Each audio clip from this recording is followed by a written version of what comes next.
comedy tugaruka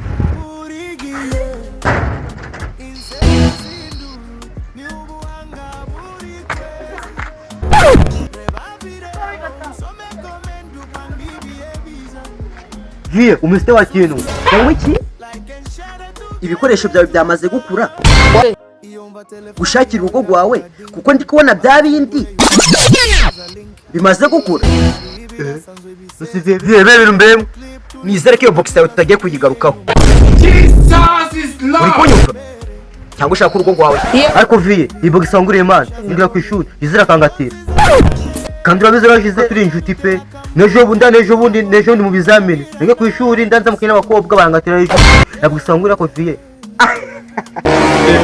epogari yaje wallahi ndagazwa abakobwa basigaye barikanira wallahi dore kibrosa imenye yawe uburosa ni dese kurugate ni truwasa ko ako vese nikindi dore muzara mu makara mu uzafata amakara wibrose mari uzafata umunyu wibrose venda nigende mana uramba baje mana kizana bisigaye byikuza wallahi ndakwishe none wowe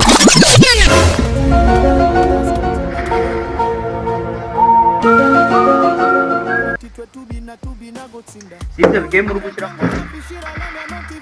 filime ya filime ibikuremo na mimi tumanishwa urabizi bikuremo filime kwese iyi telefone papa yarayituguriye ngo tujye tureba hoye ubundi si ndabiva wagosike cyasi yaziki baya gusigiye sisi yatuguriye twese urugukina game si kubera iki okay muri filime nuko ntabindi ubundi jya kuri TikTok arafa ya TikTok kubandi nako kinabiga ziri hasi kwishiramo kuri TikTok usibaga ziri he nigasene ozigura mbabari muzana mutwe mundi arajune tuzo turema ifona yuzi gesa yisiki adoro aramipamba tera tubishimishira bafite what I meant what I'm saying ya filime ko na finali baba tujye kurebana igice cya mbere aho kigeze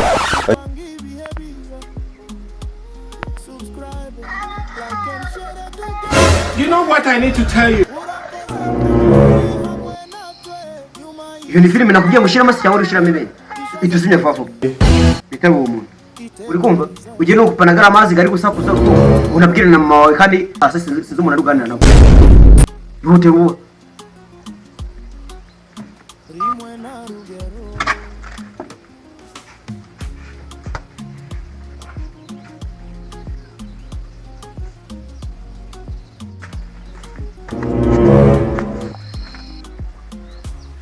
Akwadolfe vyariyenza subibonaga atwibunza ko gihe cyose ciceka sha wowe nakubize arigengera inkanyenzo ngahita nigende ajya gushaka handi rero shemvo vyaribunzaga ageraga mu duka dutuka dutoteza mba umuntu azagenda amutuka kwa kitatwumva ndibuka kuna abdutsa mama nijoro akonyera kuri vyuki na kuri phone abdutsa mama nijoro ngo nanjye kugaburira inguru sasa cyangwa saa 8 buriya se abari kumva ari muzi uyajya ajya kuzigaburira ifatiro tumusuzugure nyine natubwiye ko tusuzugure rero ako cyane tuzuga ashobora dukubita subizi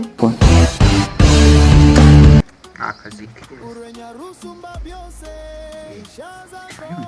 arangisha atatuma nari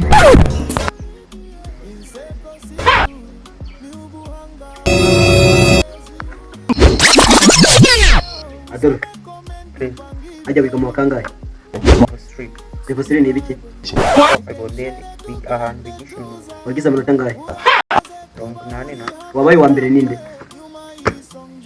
numukobwa witwa nawo yagize amanota ngahe 72 afite amaboko arayafite afite umutwe ese papa ari umuntu utagira umutwe arawufite usibye buragusanga wanjye ari wo munini kurusha agera sana ngahe akisana rimwe na rimwe ntanaye none ujya ngahe bakanje na 5 nayamara sasa nagura giye yakunyereka birete yawe ariko Patrick wese usigaye warayimuriye mu yagiye wese bagahanze yenda mamagarire uri yamukozi umuzane hano nawe mubaze ukuntu musigaye mwari muriye wese mu Kevin kanze muzane mukurebe